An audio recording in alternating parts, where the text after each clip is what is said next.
Hello, welcome back to the Mindset Check podcast. I'm your host, Misha McKittrick. I'm glad you're here. How have you been? All of the things. I'm excited because I have a free meditation for you. I made something for you. I wanted to create a meditation that would help you wake up your heart. So that's what it's called, is Wake Up Your Heart Meditation with Misha. I'll put the link for it in the show notes. It'll just take you straight to that meditation. It's maybe 10 minutes of just dropping in and activating that heart. So good. I also have another announcement for you. I know that you know this is something I've been talking about for a minute. The Power Up course is coming. Okay, it's starting February 21st. That is the challenge. That's when we do the 3 days of dropping in, and that's free. It's a place where you can learn, really dive in and learn some awesome things. You'll also get a taste of what the Power Up course is. And the Power Up course is a 9-week course. I went from 8 weeks to 9 because I just finished my heart math training to be a heart math technician. And it is information that's kind of blowing my mind. I did a little reel about it on Instagram. You can go look that up and dive in and see what I'm talking about. But we're going to dive into it in the course really, really deep, because I believe that when you find heart coherence and you learn how to use it in your life, it changes your life. It helps everything. It lifts your vibration. It does all kinds of things. And that's only one of the things that we cover in the course. We bring breath work in because we learn to let go of things. We are creating new beliefs, and we're teaching our body how to feel new feelings, how to rewire our brains, how to step into different vibrations and essentially create a different feeling that's inside of us, right? Our body creates chemicals. Our heart signals so much information to our brain. And it's really important that we make sure that that information that it signals is top-notch, that it's good stuff, because it affects and alters how we perceive, how we think, how we feel, how we perform, right? And it takes us out of that erratic heartbeat behavior, which limits our ability to think clearly, to remember, to learn, to reason, to make effective decisions. Essentially what we do in the Power Up course is we push a reset button and we make you the coolest person that you can hang out with. There's the best advice that I love so much is that sometimes we aren't a healthy person to hang out with, right? By ourselves, like our self-talk. And so I've done different things on Instagram where I talk about the most generous thing that you can do is to give your mind away, right? To a different source, to check into something different. But what if we really just made you the coolest person that you can hang out with? I mean, it doesn't mean that you don't hang out with a billion other people as well.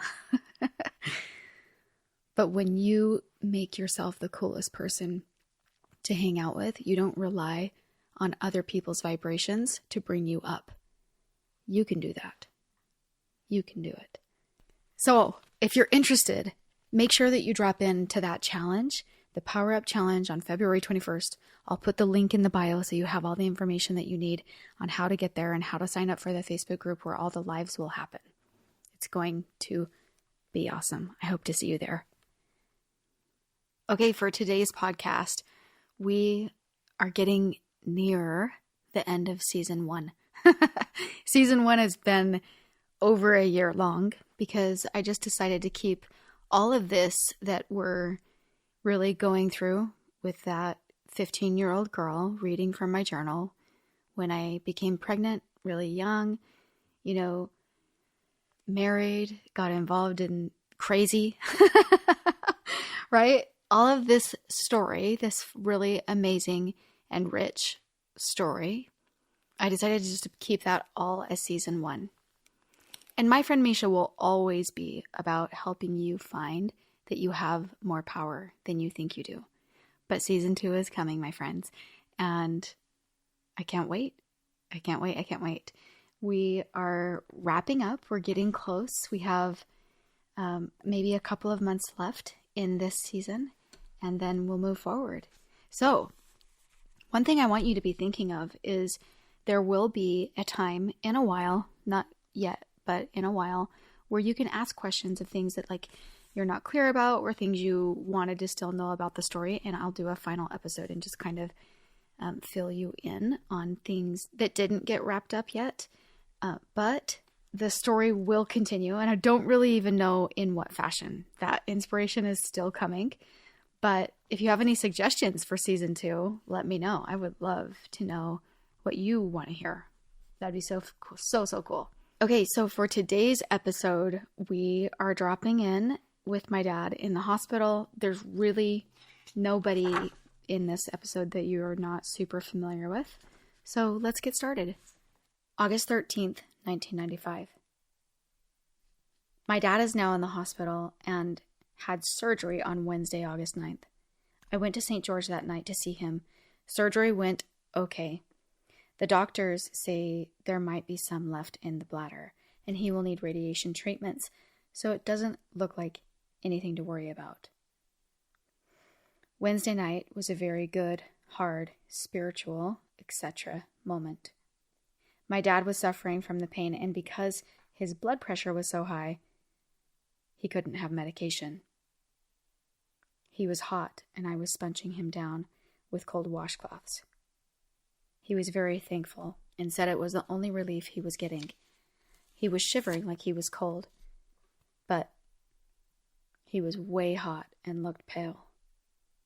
I offered to say a prayer, so my mom, dad, and I all bowed our heads, and I said a prayer. Later, he told me the prayer helped him more than I'll ever know, which made me feel very good about myself. He's supposedly getting out Monday, and I went to visit him every night, except Thursday. The year 95, my family and I have learned more in 7 short months and matured more together than ever before. And I love and appreciate every member and are so thankful for them. Today at church, we sang a song that touched me. I wanted to cry. It's called God's Daily Care. The talk before it was really excellent, and I've never seen anyone give such a great talk by memory. Taylor, I love you. I miss you. XO, XO, XO. August 14th, 1995. I am so stressed. Okay, my deal is stressing over what to give my friend for her birthday. Heather, then Melissa's birthday, is the 1st of September, and believe it or not, I'm stressing over making Christmas gifts already. To tell you the honest truth, I think it's just that I'm on the rag. Anyway, I look at my life and what's the purpose? Even though I learned a lot from it. Check it out. At 14, pregnant. I've been stranded, no car, walked in the snow and rain to the bus with Taylor, mentally abused, cheated on, lived off welfare, left home alone too many nights, separation, divorce, games, lost my only daughter to SIDS, had a drug addict for a husband, accused of cheating, I never came close. My dad has cancer, and by the way, he came home this morning, etc. Get my point? Well, I had to feel sorry for myself for one moment. I feel a little better. Taylor, you're the best. Woo! What a list! Girl, just make your list, right? Okay, so looking back at the first entry and, you know, my dad being in the hospital and going through this scare of cancer and then, you know, all of the things that we had been through up to that point, I feel like those moments just really crack our heart open. And I think those moments can be really pivotal moments. You know, when our hearts cracked open, we tend to live a little closer to the whisperings. We tend to be more aware of our heart. It's just a really beautiful state. Even though it comes from hard, it's actually a really beautiful state. Because we feel, you know, and I do believe that we can be like in touch like that without having to go through so much hard, but also the hard can harden you, but if we allow it and if we feel it and if we're in it and we're willing to just be in it, our hearts become molded during those times. I love looking back on that. And then I also feel like here I am just in this really stressful, it's like this snowball that keeps growing and growing and growing. And then you add the little things, okay? A birthday present? Why is that so stressful? Well, because everything else feels so stressful. And so you add a little thing on top of all the big and then boom, And like I said, I think it's so funny that I said I'm on the rag because I mean, I haven't heard that term for a really long time. Obviously, it just means I was menstruating. And when you have all of those feelings, those hormones, the PMS and all of that, sometimes that also makes things feel bigger than they are. But I find it really interesting that I gave this list. And today I want to talk about how our story can create patterns in our life and how important it is to make sure that we're looking at that we're evaluating that. Because what we want is our story to be something that helps us, something that assists us and gets us into a better state, right? Because we're learning, because we're growing. And so often what we see happen in people's lives is that patterns come that are super negative from the things we experience in life. So I want to break that down today. I want to break down how that happens, how creating patterns around our story that don't actually feel good and they don't make us a better person, or we can step into something different. And it all comes down to our beliefs, right? Remember how we always say that what matters in life is not what happens. What matters is what you think about what happens. That's really vital. It's really, really vital to who you become. As I was getting ready for this podcast, I had a memory of an aunt of mine who my heart feels so big for, because it wasn't until around, the time of her passing that I was actually really aware of how her life went and how there were things in her youth that led to things in her teen years that led to things in her adult years. One of the things that happened in her teen years, she got pregnant and she has a baby, and then the baby passed away. Even if my memory is right, the baby passed away in the hospital. And she was so sick, she couldn't even leave the hospital. And so they have a funeral for this baby without her there. And, maybe my mind says, oh, why didn't we do that different? Why didn't we bring the funeral to her? Why didn't we allow her that closure? But back then, gosh, there was just such a way that things were done. And it's interesting how well served we are to have different thoughts, different ways that we can go about doing something that would actually be a more healthy way. It's interesting, though, to just take a look at people's lives, because then that same aunt went on to have health problems, and it's just like she held all of that emotion in her. And the truth is that I don't know that for sure. Okay? Because I didn't interview her. I don't know if she ever truly processed, if she ever got down deep with some of those things and figured out what it was that she was thinking about that. What are the truths that she brought to her life about that? Because the bottom line is that we have to take a lot of care to the truth we actually attach to the things we go through. Because if we don't, we become stuck in a vicious cycle. And we don't even realize that it's our own making. We don't realize that we're basically chasing our own tail, repeating the same situation over and over and over and over. It's kind of like Groundhog Day. And we wake up to the same thing every day unless we get out in front of it and do something different with it. We learn from it. All of the things we're going to talk about today. There's a story that's called A Wise Man's Joke.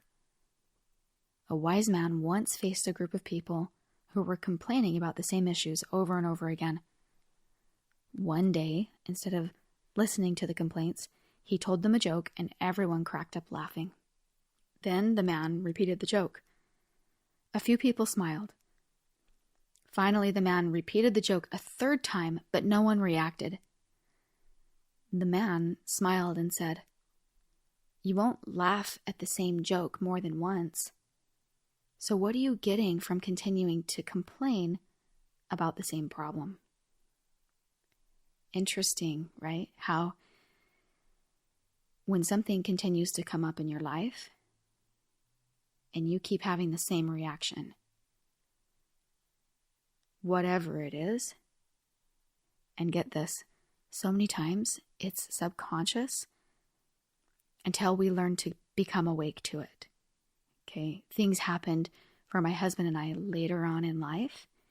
I say later on according to the 15-year-old girl. But what I'm really referring to is like my current husband and our foundation. Okay, when we were very first married and things we went through, and we became addicted to this cycle of scarcity without knowing it. Like, we weren't really aware of it. We didn't see it, right? We didn't know how to break through it. And after years of processing it and trying to step into something different, I just had one of the coolest experiences in breathwork. And some of the beliefs that I didn't even know were there around money came up, and I was able to clear them.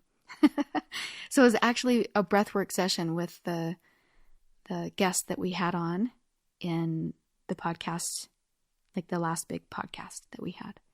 Her name's Brenda Winkle.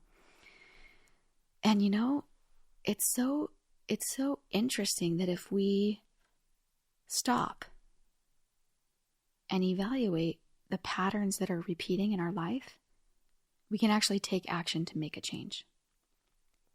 And so the first thing that we need to understand is that what our brain's like tendency is to want to do. Because our brain has sort of its own pattern, okay, that it wants to repeat patterns, right? So if it knows a certain pattern or a certain way that our life is, it says, oh, we're used to feeling these chemicals at this time, and so we're going to create events that help us to feel those chemicals, and we are going to repeat those neural pathways that we have in the brain, and we're going to do those things, and we're going to repeat because this is the pattern that we know. And it's all centered around the subconscious beliefs that we hold. But as human beings, we have the natural ability to place our awareness on anything. And whatever we place our attention on ultimately defines us. And so if your pattern is that you continually focus on there's not enough money, like let's take my husband and I's example from our previous years. If we focus on everything that there's not enough for, and that there's, that we're always scraping, or we're trying to figure it out, or, all these things, that's the pattern. That's the belief we continue to believe.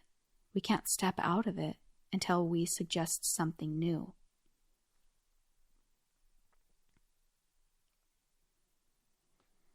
We get better at attaching new truths to our stories in life when we learn to watch our thoughts and our feelings as we move through life. So if you start to learn how to recognize your feelings you'll start to see more clearly when you're involved in a pattern. More often than not, when you're involved in a pattern, your emotions run stronger. And the other side of this is that you can recognize a pattern when it's something that's happening in your life that you don't like and you don't want it to be that way. Well, then why is it that way? It's because we've created a pattern around it. And most likely, there was a story that started the pattern. So we have to learn how to tell ourselves a different story. We have to learn how to step into something different, right? One of the things that helps so much with this is going back to asking why. Do you remember that episode that we did when we talked about being a person who asks why versus a person who is a whiner, right? WHYNERS. That was episode 49, in case if you want to go back to it. That exercise of being able to truly ask why versus being a person who complains about what's going on and then learning from it, that exercise will truly help you to cut through, to slice right through your patterns and to figure them out, right? You can also ask yourself what you believe, right? It's kind of the same thing, because asking why is also asking yourself what you believe about the situation. And then you get to decide what truth you attach to it. So the situation that I'm in as a 15-year-old girl, I just gave a great big list of a lot of truths. And I get to decide in that circumstance if I get to be a victim or if I get to say, all of these things are helping make my decisions about my future more clear. Such a difference. Because what I'm going to attract into my life, because the truth that I'm telling myself, because we attract what we are, right? What we are and the thoughts we think, we attract those things into our life. There's so much scientific proof.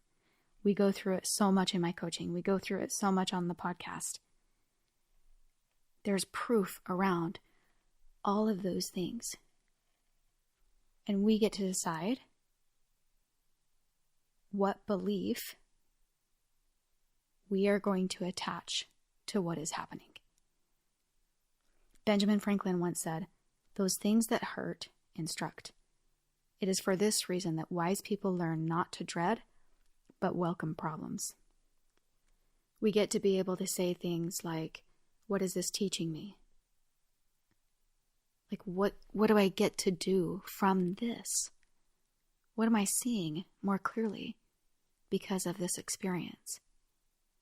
What is the richness of life that's coming from this?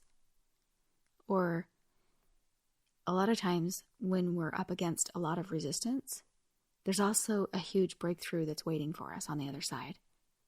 And so when there's a lot of resistance, now there's a lot of breakthrough. So maybe in the case of like my scarcity story, it's amazing because what a cool breakthrough. Once you clear it all the way away, once you reinvent a new pattern, once you attach to a different truth, once you train your brain to see something different, and get me, I know that it's hard when you're in it. I know that it's hard to feel differently. So you have to feel something different to be able to step into a different reality. So I can't keep focusing on, like if you're in this scarcity mode, you can't keep focusing on that there's not money, right?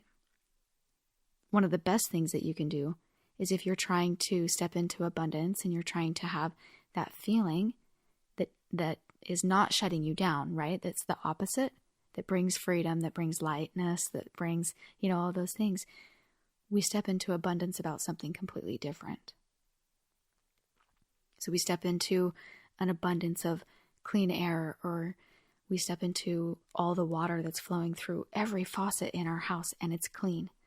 Or we step into the abundance of the gorgeous flowers or the stars in the sky, or, just you step into abundance in a different way. Maybe it's your relationships, your feelings, the ability that you have to connect with other people. There's abundance all around you. Go open your fridge, right?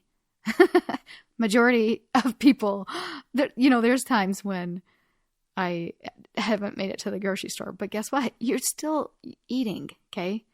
If you're listening to this podcast, chances are you don't have to go hungry. You feel me? You check into abundance in a different way. You essentially distract yourself and you stay in that vibration. And then you allow your pattern to change. And then you rewrite your story. Your story becomes something different.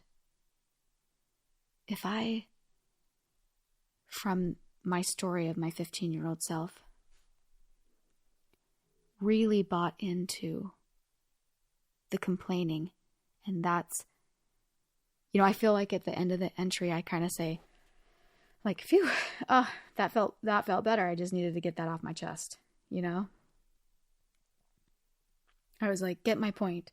Well, I had to feel sorry for myself for one moment, and I feel a little better. But if I stayed in that and I stayed in those feelings, then my life continues to be a repeat of that cycle. Look around you. There's proof all around you in people's lives. Everywhere you look. There's proof in your own life. Sometimes it's hard to see it until you've stepped out of a pattern. Hindsight's always 20/20. Desmond Tutu said, hope is being able to see that there is light despite all the darkness. Sometimes it's hard to see a different truth than the one that you're really, really aware of. The more you shift towards the truth that you want to be real in your life,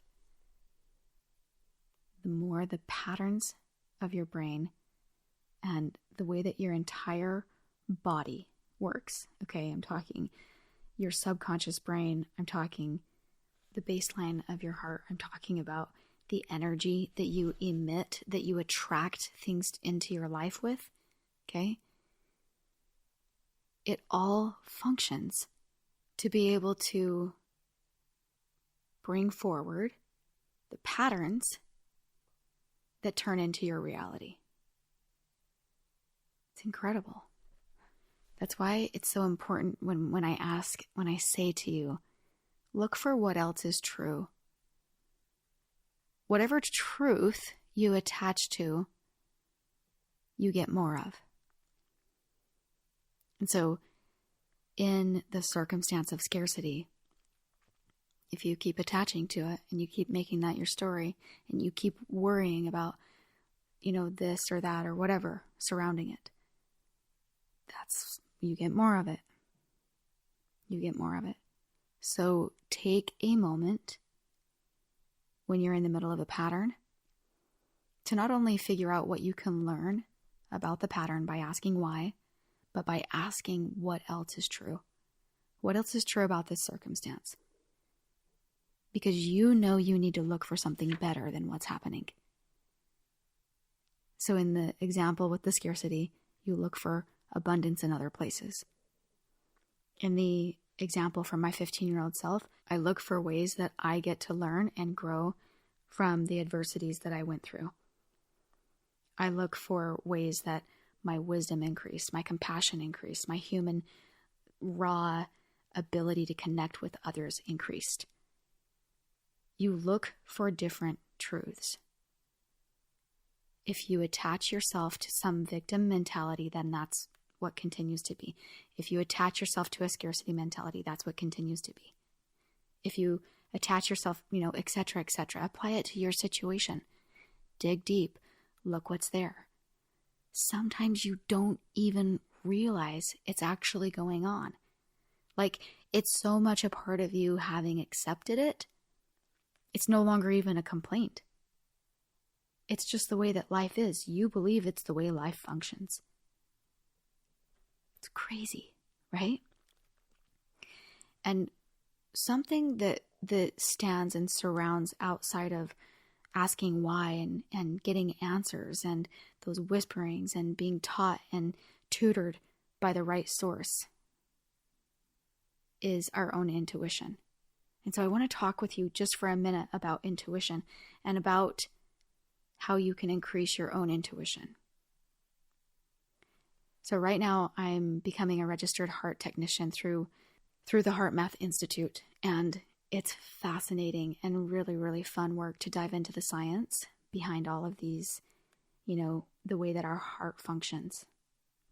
And one of the things that they found is that when we're in heart coherence, I'll talk to you about that and what it is in just a minute, but when we're in heart coherence more often, we create a different baseline in our life.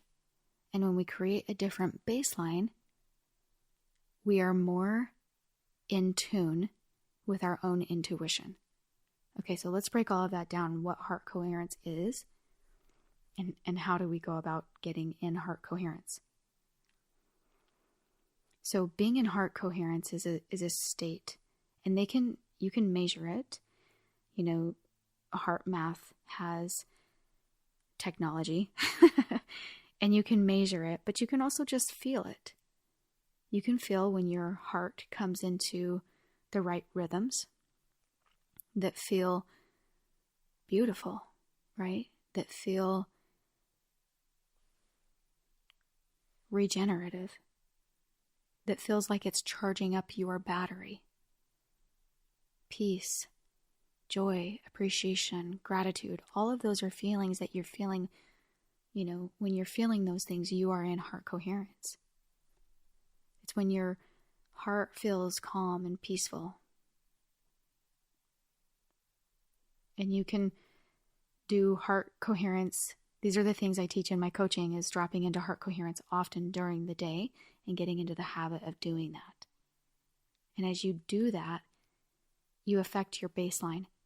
And so your baseline is basically your heart coherence, or your levels of the way that your heart is interacting, because your heart is sending so many messages to your brain. It's incredible. Your heart sends more messages to your brain than your brain does to your heart, right? Which makes sense when you really think about how we feel so much, and we're always aware of how we're feeling, even when we're not truly checked in and really, really aware. Does that make sense? There's a state. If I were to stop you in the middle of your day or on the street or when you're rushing to do something or whatever, and I said, how do you feel right now? You could tell me like a weather report of what's going on inside of you. The more that we are in tune with that, the more that we're responsible with that, the more that we drop into heart coherence and that we're in a state of coherence, the more we're in tune with our own intuition. The more it unlocks the key to be able to step out of patterns, right? Because naturally, even just being in heart coherence is setting forth a new pattern. It's a completely different vibration. And when you're in that vibration, your whole life changes. Everything around you changes. It's incredible. And what's even better to me is that what registers, right, as truth to me, is that when we are more in tune, we have a stronger ability to receive divine guidance. When we're more in tune with our own intuition. So I hope that you can start to quantify and start to really see that the things in our life that happen, that are our story, it can help us create patterns that are good and that help us create a really great life, that help us to challenge us, right? Stepping into a different belief. It challenges us to step into a different belief about what is happening. Or we can create patterns that don't feel good, where we don't process our stuff, where we sit in yuck and we continue to have yuck show up in our life, and that doesn't feel good. And what we do with our story is what determines the rest of our story. Isn't that so gorgeous and juicy and rich and so beautiful? Change comes because of two things: experiences or new thoughts. Your circumstances do not determine your outcome. Remember, a myriad of things can happen in your life. You are the one who chooses your outcomes. What matters in life is not what happens. What happens is what you think about what happens. And I love this quote by John Wooden. He said, "Things turn out the best for the people who make the best of the way things turn out." I hope that through that, my friends, you can see you have more power than you think you do. Oh, I hope you loved today's podcast. That filled me just to be able to talk about those things. I love this work so much. Thank you so much for being on this journey with me. It means the world to me. Remember, this podcast grows because of you. So if you love it, please share it. If you love it, please rate it. If you love it, please give me some stars. Help it to grow. I love you guys so much. And hey, I just want to thank you once again for letting me walk through a small part of your journey with you today. And I want to remind you that your story, okay? I know you're here listening to my story.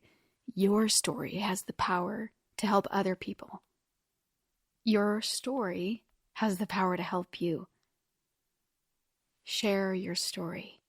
Become more and more complete and aware of everything that's kind of going on in your life every single time that you do share your story. Your story is important. All of it. Even the things that the world tells you should be embarrassed about. It's okay. I just wanted to remind you of that for a moment today. I wanted just to remind you that you're okay.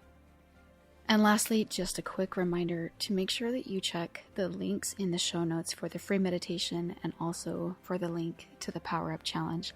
I would love to see you in there. Until next time, my friend.